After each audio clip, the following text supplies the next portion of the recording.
Hey guys, in today's video I want to compare rocket launchers and grenade launchers in the heavy slot. There's a couple of different categories when it comes to this and they exceed in different areas.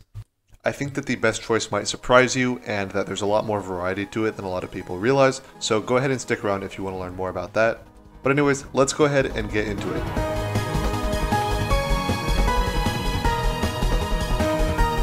So this video I want to mainly focus on the raid DPS side of weapons, because I think it's pretty well known that rockets are better, especially with Wolfpack rounds for general content like Grandmaster Strikes or any other difficult content as a form of super difficult ag clear or major clear, or even unorganized boss damage.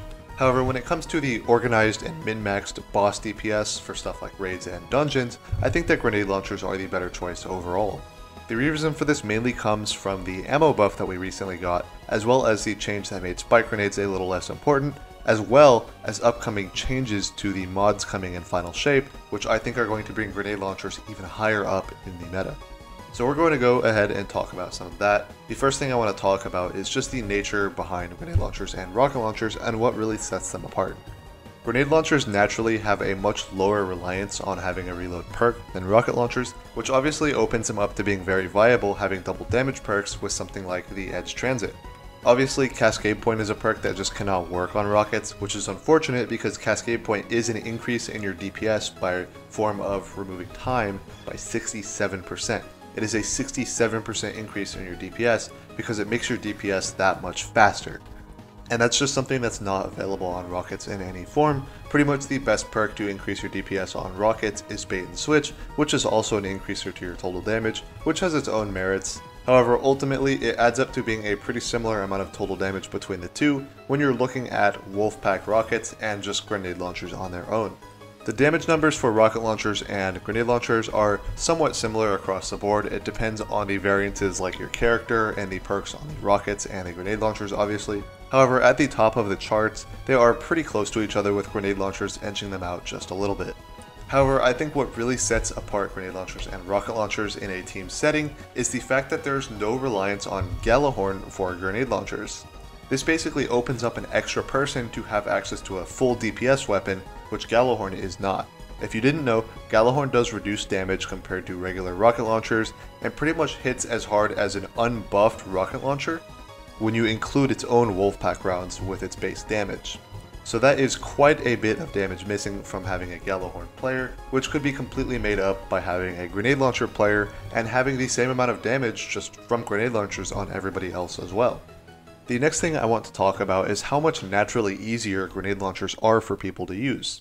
Most people prefer to just dump their weapons and reload them however they can to do it quickly and get the damage off. This is just kind of how it is for the majority of people. Obviously, for the higher end endgame players to get into rotations and using auto-loading abilities and things that keep their damage up at all times, but the majority of players are just looking for something to be a decent dump and are just going to use whatever the most effective dump is. And in this case, not only are grenade launchers the most effective dump right now in the form of Envious Assassin with Bait and Switch, they are also amazing rotation weapons for those endgame players, so we'll talk a little bit about both, starting off with the dump now. Basically, you're able to just unload about 20 shots with the Bait and Switch perk active on it before you run out of Bait and Switch, which is about a little over 2/3 of the ammo and the reserves. This pretty much leaves one manual reload left and you'll be able to unload your entire reserves, and it doesn't even take 20 seconds to do so. This alone is able to reach numbers of about 200k before the manual reload just during the initial dump with Envious, and to surpass those numbers using rockets while also dumping that, you have to be using something like Radiant Dance Machines to get constant uptime on instant reloads.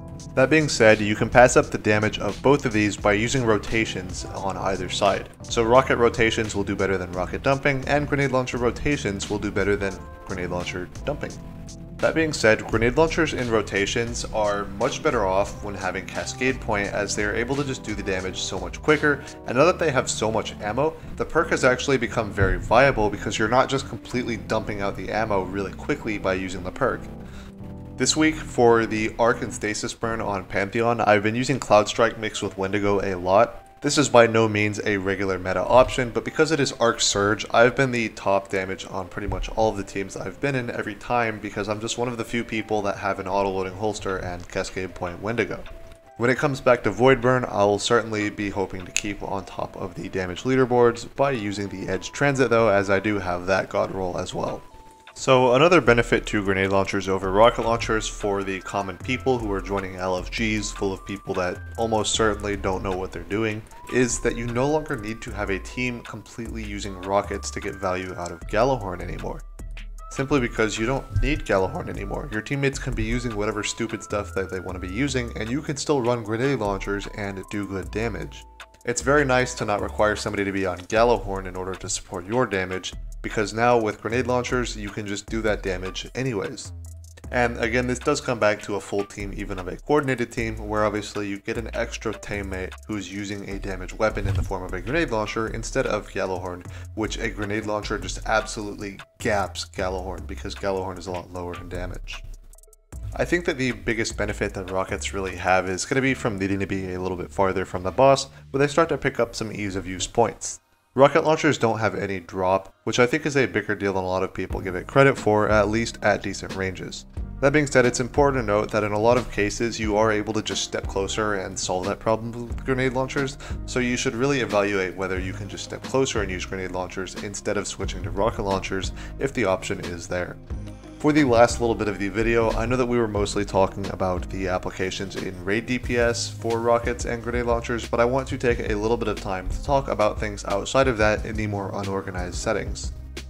When it comes to these unorganized settings with things like Grandmaster Nightfalls or other hard activities, maybe Legend Onslaught, I think that rocket launchers absolutely excel way more than grenade launchers, and there's a couple of main reasons for that. The first one being that their chunky damage really helps them to just deal with majors more quickly, where you're looking at one-shotting with a rocket launcher versus not one-shotting with a grenade launcher a lot of the times. On top of that, you also have access to the Wolfpack rounds, which gives you an absolutely insane ag clear with the rockets, and with the buff to Gallowhorn's ammo alongside the buff to grenade launcher's ammo, we see an absolutely insane trend there with Gallowhorn on its own, even when it comes to general content. However, the last, and I think possibly the biggest difference, is the ammo economy. I can't lie, the ammo economy on grenade launchers is absolutely terrible. A lot of the time they're getting the same amount of ammo back as a rocket would be, but obviously a rocket needs maybe 1/4 the amount of ammo. And this is mainly due to the rounding math behind ammo. Basically, anything that increases the amount of ammo that you get back from a brick is going to increase the amount of ammo you're getting back by an entire rocket, no matter how little ammo you can hold. This is because everything related to ammo in this game basically always will round up, so whenever you have a scavenger mod, you're getting an extra rocket. In fact, you're actually getting an extra 2 rockets out of lucky bricks whenever it comes to those, which are the ones you just get from random drops. However, this really gets exponential whenever you start looking at smaller bricks that you can produce that are guaranteed with stuff like Finders, Scout, Ammo bricks, and also obviously Cenotaph and Aeons. Once you start spamming rockets and Cenotaph bricks, you can really just get an infinite amount of ammo so easily that you could just start using rockets as a primary weapon, and it takes away your need for a lot of different utility things in your subclass. You don't really need to have any sort of crowd control when you can just instantaneously blow up all of your problems. And this, among other things, is why I really think that crowd control is just not a useful thing, even for things that are super good at it, like Stasis Warlock is obviously very good at freezing large groups of enemies, but it's just not really useful when you could just blow them up with infinite rockets, you know? Anyway, I think that this kind of encapsulated the benefits and the downsides of rocket launchers and grenade launchers, so I hope this video helped you learn something new, and I hope to see you in the next one. Bye-bye.